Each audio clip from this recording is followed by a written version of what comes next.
we were talking about your last names. They're spelled in a unique way where it's I would think Whitley, but it's Whiteley. So I asked Deryk, I said, what's your last name? Rhodes. Regardless how to pronounce the both of your names, I'm super excited you're here. You're twinning and you're both in the same Zoom call. This is second to nothing. I'm so stoked for this interview. Yeah, I'm telling you. So the thing about twinning that me and Deryk laughed about before this call, and before every call actually, is every time we have a call with someone, and it can be an investor, it can be a media, it could be a podcast, we always wear the same thing every time, regardless of what the call is. I'll show up and it'll be like, again. And it doesn't matter if I could have chosen anything out of my closet. I can second guess it and go, you know what, I can wear this. I'm going to wear this instead. And still. Yeah. Is that big? You know that we're on the same train of thought. So I think so. And I think that's a co-founder thing. We're going to get into all of it. I want to understand if you guys are starting to think alike now because you're co-founders of a company.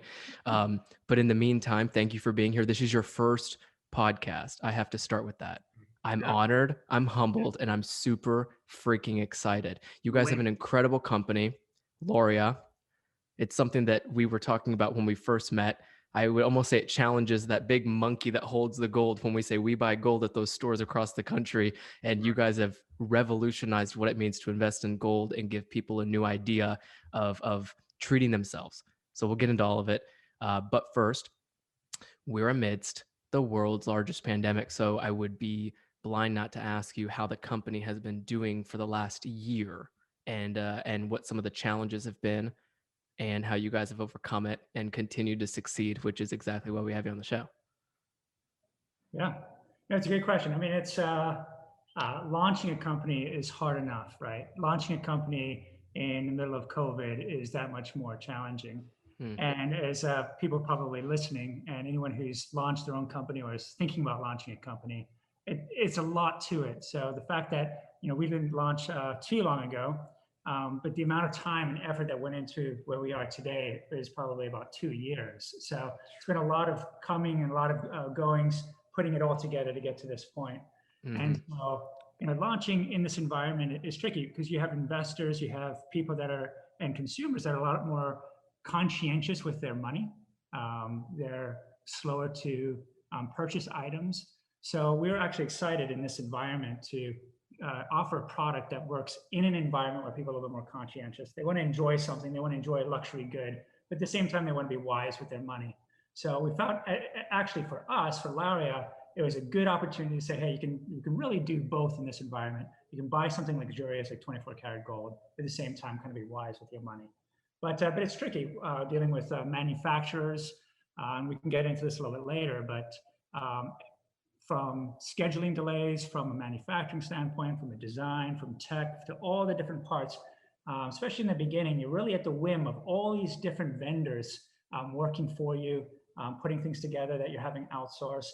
And believe it or not, no one cares about your company as much as you do. I know that's going to be a surprise. Wait, that's For some odd reason, every vendor that we talk to isn't as excited about our company as we are. So it's taken a little bit of time for us to get them going when they had a lot of other things on their plate. But yeah, I'd say. Well, good thing there's two of you to be excited about it. Double the enthusiasm on the forefront. But that's the beauty of it. Where did all of this get started? Were the two of you friends beforehand? I could imagine. I don't know if I'd launch a business with my friend, but now that you guys are matching, I'm assuming you probably came out the womb together. What if you're fraternal twins? That could be a thing. So we had some DNA tests done because of that. I mean, I know I'm technically older, but I look a lot younger. No. Yeah, I was gonna say, where are the beginnings? Was definitely an interesting. I think it was. We talked about the idea, like I said, probably about 2 years ago, and it's something that we've thought about. We actually work together. Where both of us have a banking background, so we've worked together. So we kind of knew each other from that, for many years, and it was interesting just thinking of having a co-founder, working with co-founders. We've had lots of different advice, whether to do it, whether not to do it. But I will say this, without doubt, especially in this environment, how hard things are today, choosing a co-founder is obviously of the utmost importance. And we could spend a whole podcast just on that. but We'll call it the co-founders. Exactly. There you go. But it's been the best decision that I think we've made. Yeah. Because sometimes there's one partner who's has a little bit more on their plate than the other person does, or one person's a little bit better at technology than the other person, and to have somebody to constantly go back and forth with, like when you're your own, you're kind of going through ideas, a couple good ideas, but when you're bouncing it off of somebody that you have a mutual respect for, understands and is as passionate about the project as you are. To us, even though lots of people may say partnering, especially with somebody is not a good thing, for us, one of the best decisions that we've made. Sounding board point, I think, is the one, which is, and we talked about, like I said this, no one cares about your company as much as you do. Nobody. And people tell you that, right? Before you start the company, people tell you that. They're like, oh, I have trouble with this, that, and the other. And you're like, yeah, okay. But seriously, no one cares as much as you do. So when you have a co-founder and you've got someone like Deryk says, as much as you do about it, that sounding board and that support system is super important, because being an entrepreneur is a super lonely life. And doing it by yourself, which is what most do, it can be lonely at times. And when you've got someone else going through not just a similar thing, but the exact same thing you are, together, it does make it easier, I think. And a lot of people in advance of us coming together, like as Deryk said, we worked together previously, we were personal friends previously. That has its own dynamics that you have to work with. Like you say, like working with your friends, like, is that something what you want to do? Like, I don't know. Some of your friends, you're like, absolutely not. Like, it will ruin the friendship. And so there's that aspect. But other people also they're like, do you want to do it with someone else? Do you want to do it with this person? And I think Deryk's right in that we are similar enough, but different enough to make it work. And I think that's probably the key point, is that you have to have enough similarities for you to be on the same page a lot of the time, and at the same time have complementary skill sets, so that 1 + 1 does equal 3, which I think is kind of what happened with us, which we're lucky. So. Oh, you are lucky. Do you ever think that a co-founder relationship is similar to having like a marriage in business? I know people who are married who are also business partners. And I was like, yeah, that's a whole different rabbit hole. Yeah. But to be co-founders together, that's like another marriage. You might as well get a double ring on the finger. I do have a double ring. Is that one of the, wait, tell me, that's one of your guys'? That is one of ours too. Yeah. That's one of your rings. Yeah, it is very much like a marriage. Yeah. In fact, just Friday, my wife and I were at a restaurant.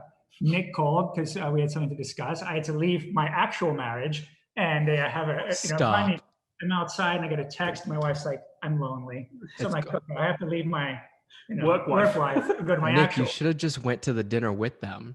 I know, right? But then my wife, it happens on both sides. And the funny thing is as well, is that with our relationship, each of us is very similar to the other's significant other. It's kind of strange that way. Like, that's me and hilarious. Deryk's wife are very similar, which is why I think it works. That's a whole nother podcast. It's going to be called the Bromance Co-Founders. So we'll save that for the next episode. I'm excited to find out how you guys built your team, especially with the two of you putting your heads together to think about hiring employees and taking Laurea to the next level in its early stages. That's something that you really have to think about, because you're paying people. They are your responsibility. What happens with the company essentially is a lot of the work that they're going to be doing. So you guys had to have had a strong mission and value prop in making sure that you built the team around it. But what were some of those first steps? Yeah, I mean, definitely on that regard, obviously picking a co-founder, if you choose to have a co-founder, is ultimately the biggest decision that you're going to make, right? Because that can really make or break the trajectory of the company. And while we're thrilled we did that, every additional member that you bring on, whether it's a vendor that you're going to really rely on to produce your product, or a marketing company that's really going to, again, you're going to rely on to get your product out there. Each of those decisions maybe aren't as important as a co-founder, but they are extremely important. Obviously, there's a million different marketing firms out there. In our case, there wasn't a million different manufacturers. We manufacture solid 24 karat gold jewelry. which basically is not done in the United States. And finding a manufacturer is a very difficult thing. We traveled all over the United States, all over the world, actually trying to find a manufacturer. So that was good and bad, because when we found somebody that does, makes jewelry for other high-end brands. So we felt very confident in what they could do and what they could bring to the table. But when you're kind of getting started, you have this natural, okay, marketing company, I got to check that box. Okay, fulfillment company, I got to check that box. Someone that's going to do our HR kind of stuff, okay, I can check that box. But each of those checks, especially when you're starting out, I mean, you need to not only do the due diligence, but do they have the same kind of mindset? Do they cost the right amount? Are they going to grow with you, versus just solving an immediate problem? Like, oh, okay, they can make the product for you. If they get a big shipment from maybe a vendor that's much larger than yourself, are they going to put you on hold? So doing all that due diligence, we've taken a lot of time and been very, very careful in who we choose to go with. And sometimes, it's been a little bit of a cost reason. And sometimes, we could have done it a lot cheaper than what we have done it for, but we've just seen from a long-term perspective, these are companies that we can truly grow with. They have the same kind of code of ethics that we have. And they're excited about the idea. I think one of the things that we're a very unique company. We're not just another jewelry company or another gold investment company. We're really kind of melding of those two together. And we would speak with vendors and potential employees. And if they didn't understand that vision, and they really didn't get excited about it, you could always catch it in their eye. You can see if they intrinsically get it and intrinsically excited about it. And if we didn't see that level of excitement, where they were just like they're chomping at the bit to become part of it, then we walk away from that relationship. So it's definitely been a good experience for us and a learning experience as well. We run a really lean team ourselves, and we talked about this prior to this. So we run a super lean team. We're big on partnerships. Obviously, for us, marketing and tech development is a key thing that we have internally as well as externally. So Deryk definitely, like, seeing the passion in someone else, and it's hard, like as an employee, when you're trying to find an employee, it's hard to make sure that you find the right person, because you want to see that passion, and it has to be a legitimate passion. I think they also have to be able to walk away from the dinner table and take a call from you when they're with their wife, right? It's a prereq. Like, I don't know what to tell you. But we do run a lean team, because I think this is the thing too, is we still, and maybe I think a lot of founders and a lot of entrepreneurs feel this, is you want to keep your hand in a lot of stuff. It's a hard thing to let go of things. I think people have I think it's definitely a period of growth for entrepreneurs when you get to the point where you can start releasing things to other people. And I have a real tough time with that. Like, I have a tough time letting other people fully take on things. Hopefully it's the right person, though. I was going to ask you that too. I was really going to ask you about resources, but then we're just going to go into a rabbit hole of all these like applications and stuff that I think people would get confused in. So instead, I want to talk about letting go of things. And there's a lot that I feel like, aside from marketing and the stuff that people are experts in that you're probably outsourcing anyway externally, but when you are going to build a team, they need to match your personality. They need to have cultural similarities. I'm not saying they have to be born in the same hometown as you, but I'm saying that they need to understand the brand and the mission and the two of you enough to then pick up whatever you're needing them to pick up.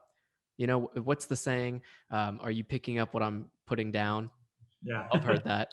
That's my favorite saying, because if you're going to put something down and be able to trust somebody to continue your company and whatever that role is, say they're like biz dev, business development, or social media manager, you want to be able to take pride in the fact that they are, you're offloading to them. But have you already taken some of those steps, or are you guys still kind of hesitant to, I guess, like hire the masses to start doing work for you guys? We're taking them now, I think, and we're big on making like diverse views are important to us, right? And finding someone that knows things that we don't. We're very conscious of things we don't know, I think, and I think that's important. I think it's important to acknowledge that you don't know everything about everything, and it's a balance with your company. And when you've built something, you don't want to let it go, but at the same time, other people know more things about the trajectory of what you can do within a specific channel or a specific location that you haven't thought of because you're close to it. And I think that's the benefit that we talked about with having co-founders versus founders, is when you're a founder, you're very close to the problem, you're very close to the solution, and you're close to what you want to do for people. And so when you talk to someone else about it, and you're like, I want to do this is the best thing that I've ever thought of, and they're like, it's actually just okay. You're like, oh, really? Like that. So sometimes having a co-founder is important for that conversation, and having good employees and good people who are passionate and good at what they do specifically is also important for that. So I think we're working through finding the right people for the right roles for us, because we do want to build our team out, and we do want to let go of things. It's just hard. We know it's a growth point, but it's a hard thing, right? You're the one who wants to make sure that everything, when you send a box out to someone, right? We send out all of these different fulfillments that go out every day, every week. But in the beginning, you want to make sure that you're touching every single one of those. Oh, yeah. You want to package every single piece. And you want to make sure, because you're like, I want the person to receive this to receive it in the way that we intended, because it was thoughtful and we thought about it. And you gotta let go of that.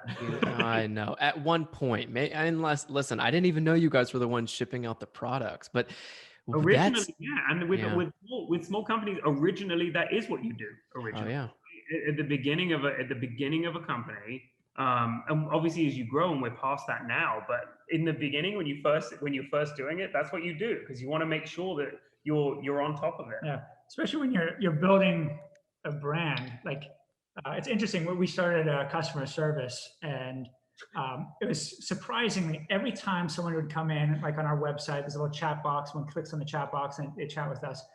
That directly results in sales, right? Like we just thought it was a good thing to add if someone had a question.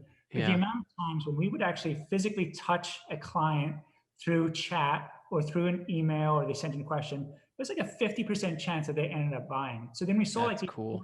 Especially when you're building out that company, like those tiny little touch points, every single one of those is ultimately going to lead to a sale. So to give that up, was scary, but by doing it, at the end of the day, we can't do everything ourselves. Eventually, you straight up just can't do it all. So but that's something powerful you have to admit to yourself. We're the same way on the show. You think I'm going to give up this hosting microphone?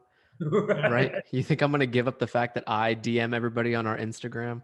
Yeah, right. Exactly. Or I edit all the tape with my producer. It's hard. I want to talk about your hardest days as an entrepreneur. It's a story that has to be told, because I think it makes you guys extra special in my books on this show.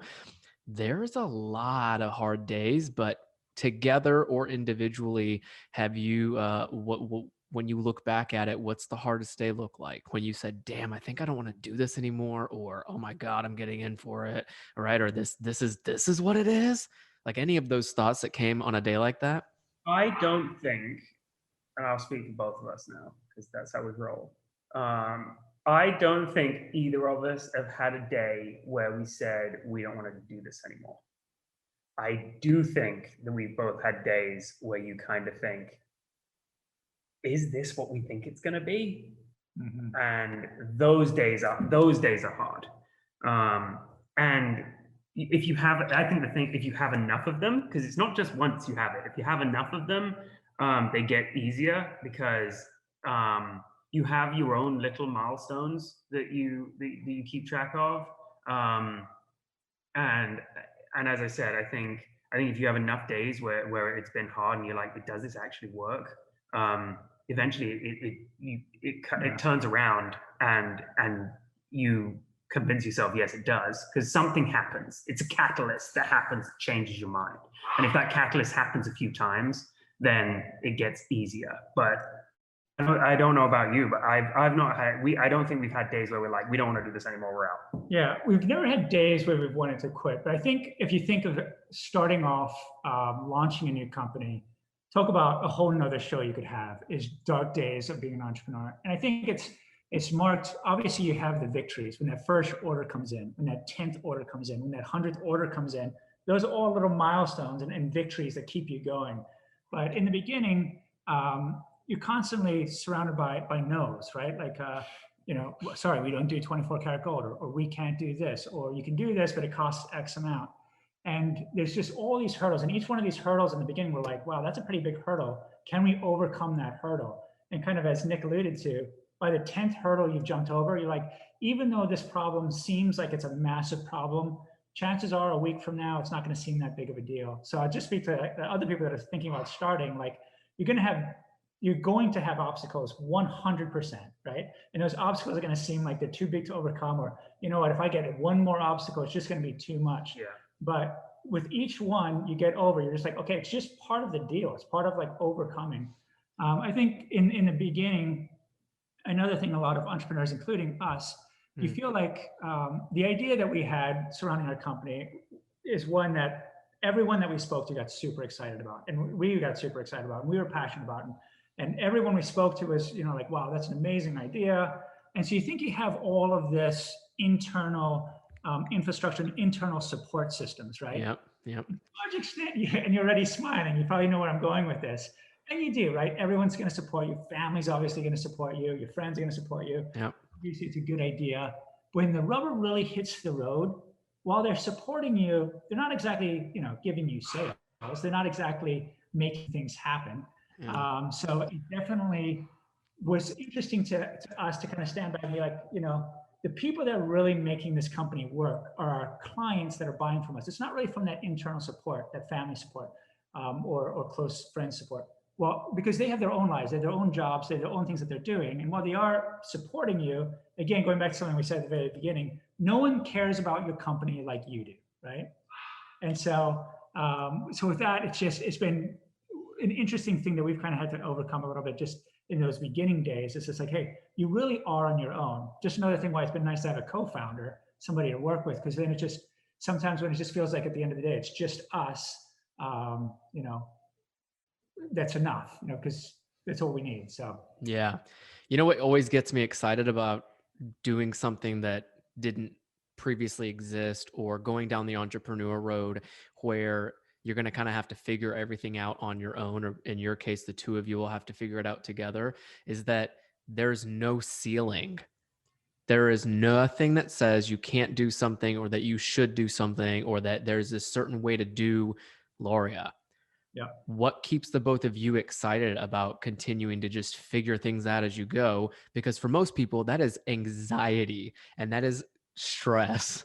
Yeah. But I could imagine the two of you have fantastic personalities, but I think it's like either you're super optimistic by nature, or you have just gotten so down and dirty with it that you're just okay with everything being up in the air at all times and figuring it out as you go. But what keeps the both of you excited? And I'll start with this, and I'll pass it over. But I think when we first kind of really put some meat behind the idea of what Laurea is and what the value proposition was, it became like this locomotive that was just going. And we just wanted to be on that train, because it felt like an idea that was unstoppable. The value proposition was unstoppable. And that's what we've seen, just kind of it bulldozed through the vendors and the people that we work with. They're just like, this is an amazing idea.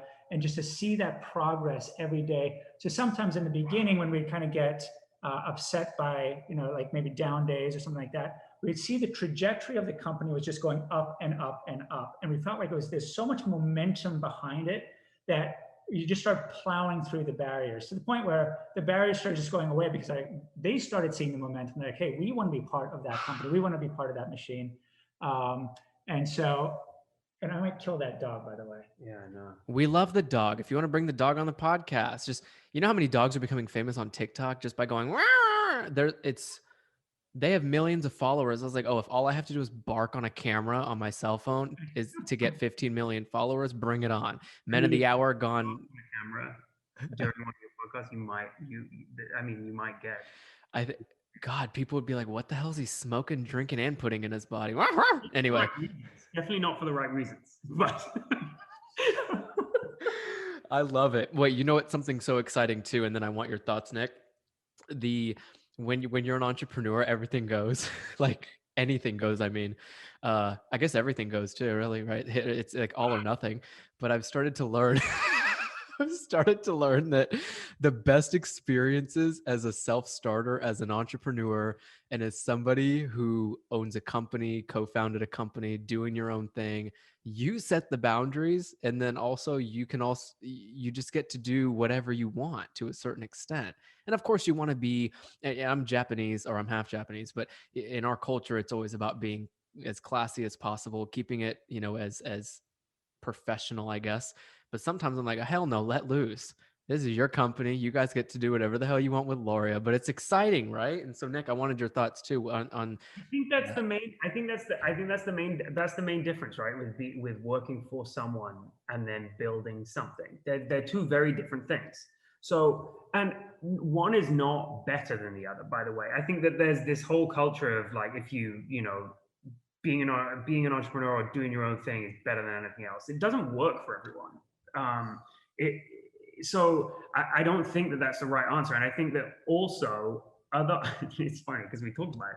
Entrepreneurs are very quick to use the kind of phrase "entrepreneur" with people, with kind of you know what I mean. Like when someone has an idea and you want to build something, it's other entrepreneurs become a very good support system for you because yeah. they've done it, and you quickly become part of a community that knows similar things that you're going through. But at the same time, before you get to that point, when you have an idea, when you want to build something, entrepreneurs are very quick to say, hey, oh yeah, that's a good idea. You should quit your job. I know you have like 2 kids and stuff, and you've got to make house payments, but don't do any of that. You need to commit to this idea 100%. Otherwise, you're a fake about it. So if you believe in it, quit everything, do that. And it's bad. It's bad advice, like for people. I think It's got to be a game plan.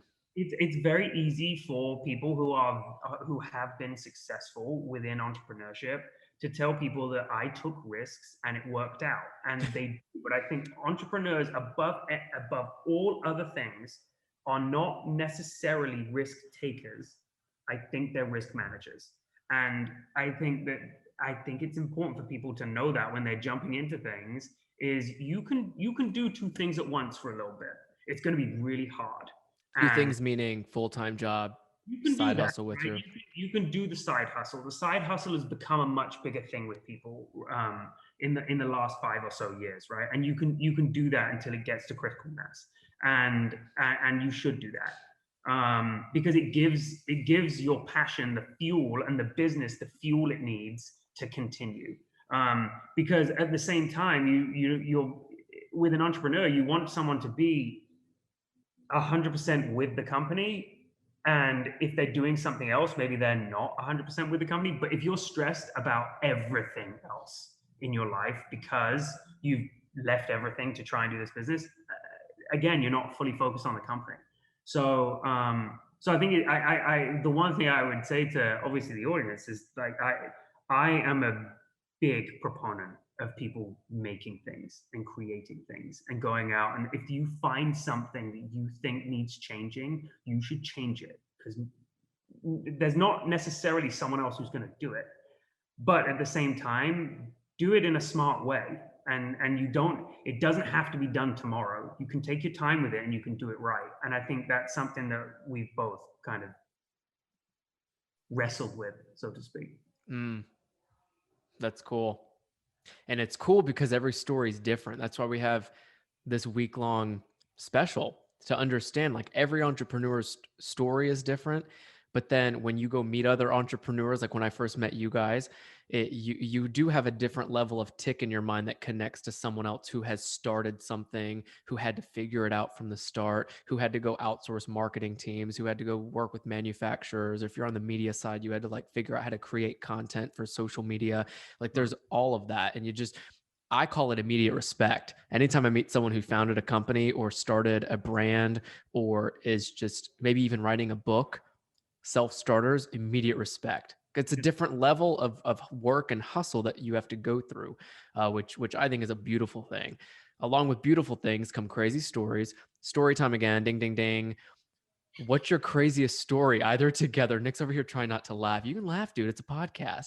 But when you think of the craziest shit that you guys had to go through either together, and I'm not talking about like selling your body for gold, like whatever you guys had to do, you Like, can one of those stories. keep it PG-13.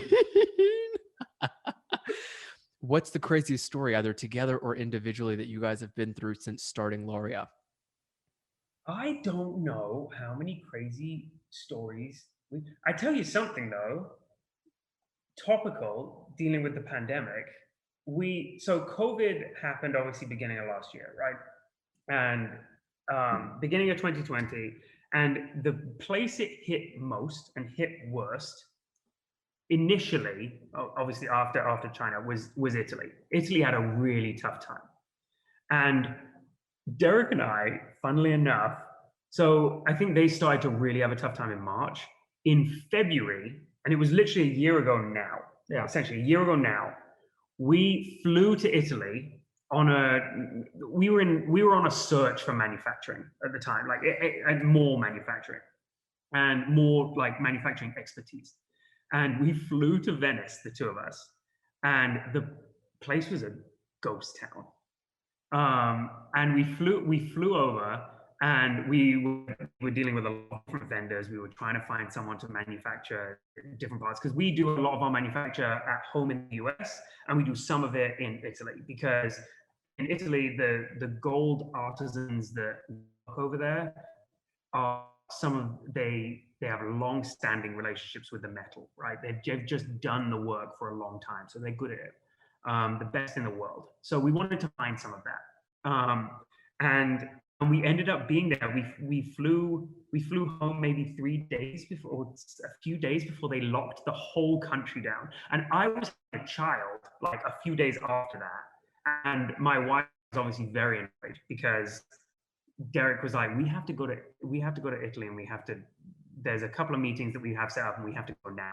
And my daughter was being born, I don't know, a couple of weeks after the fact. And my wife was like, she could come early. And I was like, yeah, but our son wasn't that early, so it's probably okay. Like, yeah, really, we need to do this thing. I was like, okay, let's go. And my wife, to be fair, and we both have the same like support system from our significant others. She's like, okay, go. If something happens though, you fly back immediately. And I was like, of course. But it was like 4 days. But at the same time, we managed to be in like Europe's ground zero of COVID days before it got locked down, and managed to get out of there free and clear, no problems. And the best part, we did find a manufacturer. And we found two manufacturers while we were there. Oh, that's Those beginning stories, like when we think back to what we were doing in the very beginning, like again, we've been doing this for about 2 years, like all the prep work and stuff like that, 2 years before we launched. And I remember being in New York, like, well, we sell 24 karat gold. We need to buy some gold. Yeah. We get all our gold right now from mostly Canadian mines. And there's somebody we could buy from in the Diamond District in New York, where we're buying our gold. It comes from Sahi, which is a Canadian mine, refinery. And so we're in New York. I have a backpack, and I have like $250,000 worth of gold in my backpack. And we're like walking around New York meeting vendors, and I was like, you know what? And I don't know if you've ever seen like weighed $250,000 worth of gold. It's heavy. It's shocking. It's like you're going backpacking.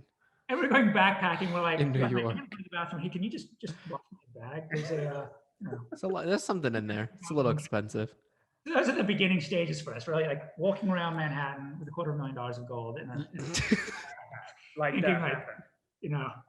Well, at least there's slightly better ways to do that. I was gonna say. At the time, it seemed like a good idea.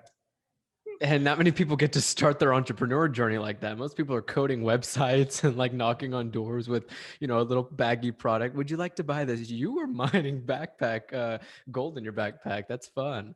In the Nomad Hotel. Oh, that's a good one.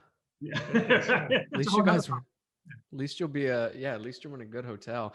My favorite part of this conversation is coming up right about now. I act like I have a time code, and there's really no time code. We can go for 2 hours if we want to. I just feel like we're getting around the 45-minute mark. So I want to ask you the question about advice. You guys have hinted at this the entire conversation, but if you have any non-negotiables or top secret, this is what you have to be ready for when starting a business. with a co-founder, if you'll add some of that in there too, what is some of that non-negotiable advice you would give to young entrepreneurs or even someone in their 60s who just wants to launch something tomorrow? Yeah.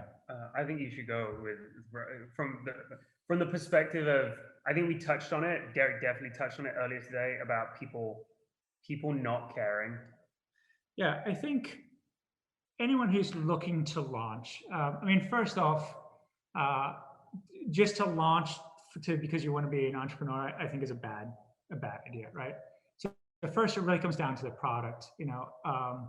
And Nick said earlier, which I really liked, being an entrepreneur isn't just about taking risks. You are taking risks, but it's about managing that risk.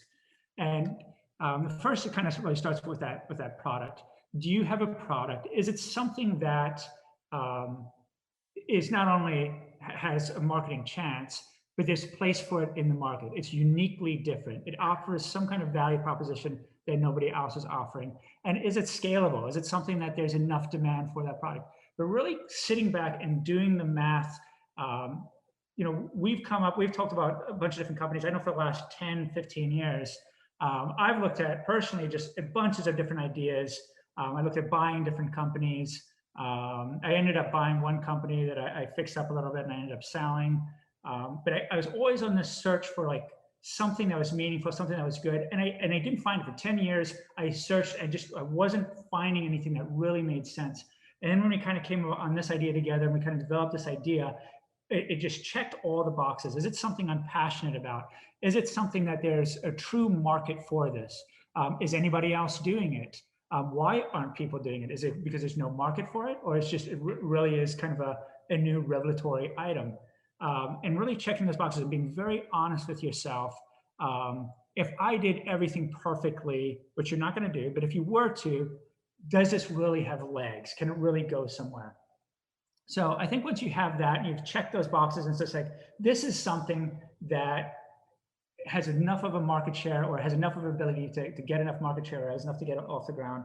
The next thing is when you actually are taking that risk and jumping off and going to do that, it's just a lot of hard work. We've had a shocking amount of amazing little, almost like coincidences that happen with finding good vendors, which was a crazy thing, good gold suppliers. And we've had lots of, I don't want to use the word lucky, but because again, we were looking and searching everywhere for it. When they pop up, we'll be like, wow, this is perfect. But just knowing when you do eventually launch with that idea, it's nothing but hard work. I mean, it is slogging it out day in and day out.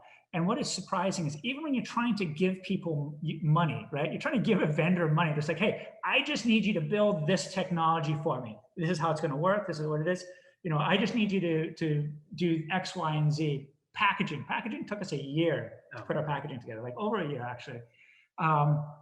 Just know vendors do not move at the same speed. Everyone else is not going to move at the same speed as you, because going back to what we said earlier, no one cares as much as you do.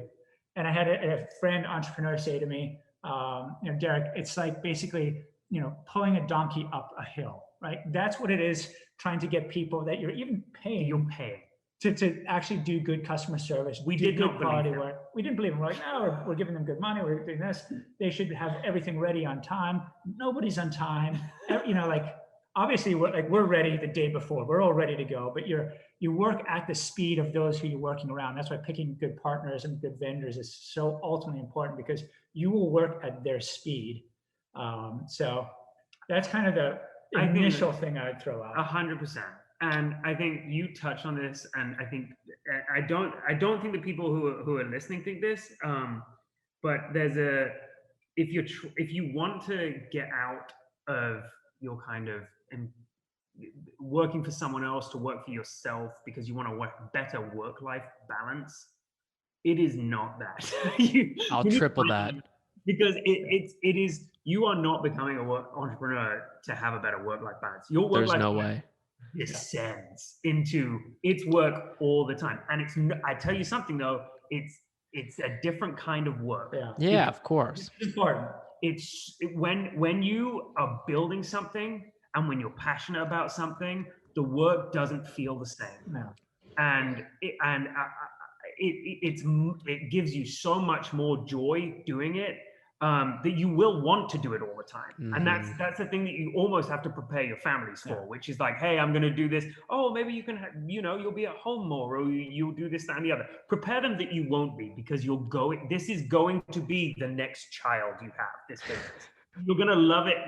You're going to love it so much. You want 3 kids now? Let's leave it at 2. And that third one's going to be my company. That's going to be my company. Just believe it, because it's going to happen. And that's the beauty with it is, what Nick mentions, like, it's not work anymore. Like, whether you're doing $1,000 an hour work, dictating, the direction of the company, or you're doing $15 an hour work packaging, it's not work. You enjoy it. It's just become, and that's what starts to happen as you toil the ground, you sow the seed, you water it, and after time, that order pops up, and it's that life, it's that new life coming up, and it growing, and then it grows, and something else pops up.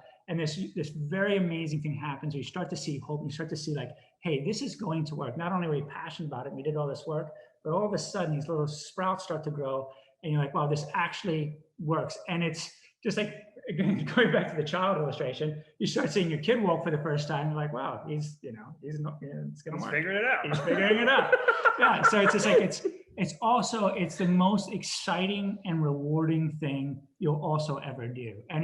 And I can't stress it enough, it's not work anymore. That's why the families will be prepared, because you're not working till 12 o'clock at night. You're doing something you really enjoy till 12 o'clock at night. Oh. 12 o'clock at night. Yeah. People say that. I haven't had a late night since I started the show, but I think it's different. So I'm very morning person. Like, I'm a morning bird, so I'll wake up at like 5 to start working rather than staying up till 11 or 12. I just can't do it. But everybody operates on different time codes. It's funny as well. And you talked about the co-founder thing. Deryk and I run on shifts, because that's nice. We overlap. He's a super morning person. I am not. And bear in mind, I have like a 1-year-old, so I have to still wake up, but I'm not functional. But I will work into the early hours, and Deryk picks it up at the very early hours of the morning, and that's nice. You almost cover the day between the two. Wow, you guys are a full circle duo. Let's say that. Yeah, wait for our book to come out. After. Wait, let's title it right now. If you had to title the book, what would you say?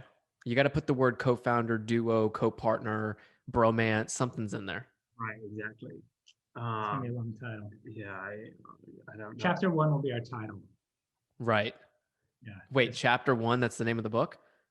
No, our whole first chapter is going to be the length of our title. Yeah. I think it has to be something about us wearing the same thing all the time. Yeah. Yes. It's symbolic. It's symbolic.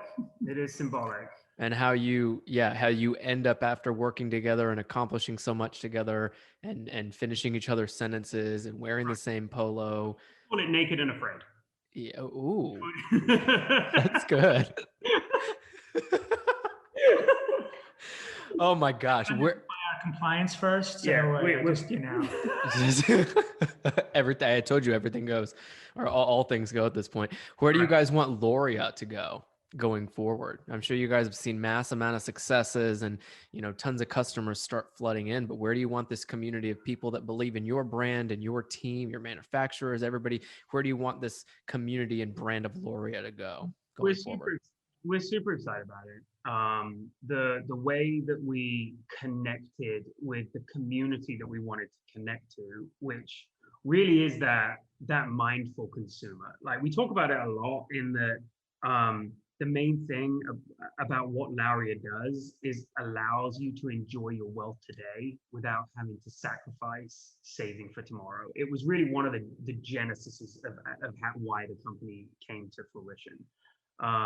And jewelry is that connecting factor to people. And I think over the next few years, we're going to deepen that connection with each of our consumers. What we want with every investor in Laurea, we want to have a long-standing partnership with them. And that's why we have a portfolio, right? That's why everything they buy sits in a portfolio. Because once they buy something, we're not done with you.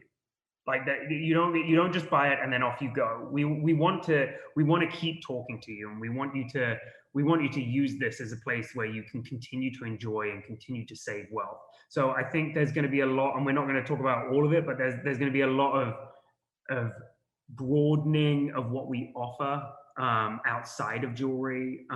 There's going to be a lot more deepening of where our technology takes you as a consumer, because at like we sell 24 karat gold jewelry, but our ecosystem is very technology driven, and we want to leverage that, and we want to make sure that we're helping you at every point in that saving cycle. So we have a lot of rollouts and releases to do with that coming up. So it's exciting. We're super excited.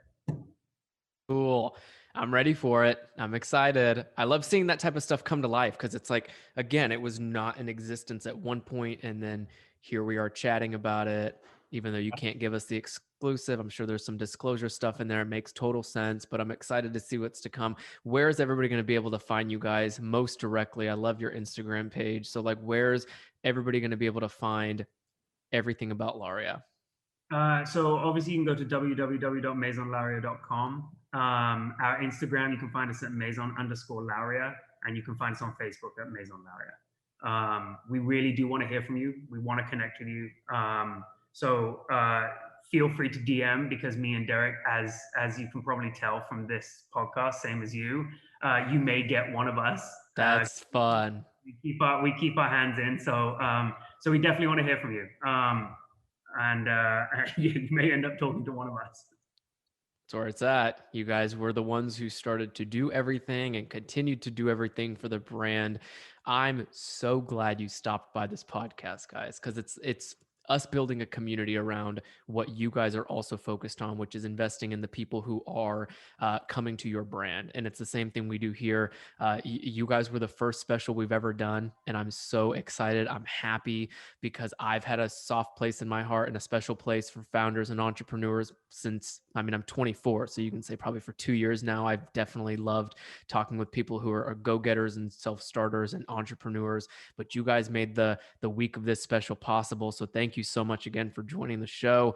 And then any last minute things you want to say? I haven't done this on any episode, but I'm happy to leave the floor open. What do they call it? An open forum. Do you have anything else you want to say or shout, or it doesn't even have to be related to the business? Talk about the book if you want to go back to Naked and Afraid. No, I think, I would encourage people that are looking to, they have an idea in their heart. They have something that they're trying to give birth to. They're not sure how to do it. It's hard, but there's nothing more fulfilling, and there's nothing more exciting that you'll ever do. So I just want to encourage anybody who's listening, who's thinking about maybe breaking out and finally kind of taking that step and getting out there. You're not alone, and it's worth the gamble, and you won't get anything more rewarding than that. For sure. And reach out. We want to be accessible to people. So and even other entrepreneurs. Like we're thankful, and we want to contribute to that community as well. Yeah. So a lot of people helped us on the way, and we want to do the same for others. So yeah, if you create value for others, you will be rewarded in spades for it. Yeah. Couldn't have asked to end the podcast any other way. You guys ready to end the podcast now? Thank you for having us. Looking forward to round 2. Oh, I can't wait for it. You guys come back when you're ready to launch the book and start doing some more stuff around the company, and I'll happily. There you go. That'll be where it all goes. I love this, Nicholas, Nick, Whiteley, or Whiteley, and Deryk Rhodes, or Deryk Rhodes. However you want to say the names, it doesn't matter, because you guys are freaking cool as hell, and I'm so glad you came by the podcast. Thank you for allowing us to crown you Men of the Hour on the Men of the Hour podcast. To everybody listening, thanks for being here once again. This is what do you call it when you have 5 episodes back to back? So I hope you guys are hanging on tight, because we got more stories coming up. And again, it is led by the story of these founders, and it's very exciting to hear what you guys are doing. So thank you so much again for tuning in, and we'll see you guys, hear you guys, and talk to you guys next time.